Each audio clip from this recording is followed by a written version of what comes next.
guys, ayan, nakalinis na ako. Ayan, nakapantulog na ako guys. Nasuot. Yan siya guys. Nakapantulog na diba ako. Ayan guys, bagong ano lang yung aming bahay. So guys, gusto ko yung face ko. Mag-alcohol muna tayo. Let's go. Ayan, alcohol na tayo. May sugat na naman ako. Sakit sa kamay guys. Sakit sa kamay guys. Ayan. Sakay. Ayan, ako guys. Ayan, tapos ulbo. Care. Care na ulbo guys. Tara, ulbo na tayo. You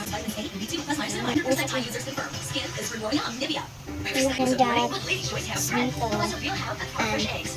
dito. Now available in breakfast soup pack. 12 pesos lang.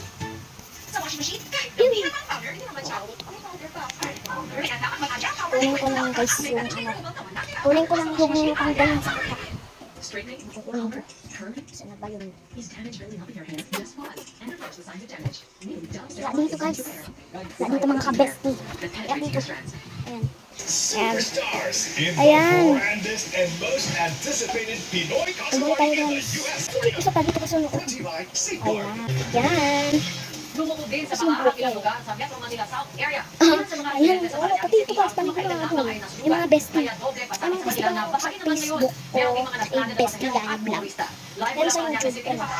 Ang batang ng Doron niya vlog. Kaya kunin natin yung mga pang-makeup na mga doon. So, ayun guys, nakuha na natin yung pang-makeup ni mama. Ayun, sa amin siya, meron siya dito yung para sa amin niya. Ayun, tanggalin guys. Ayun, tanggalin. Ayun, tara, magtanong na tayo.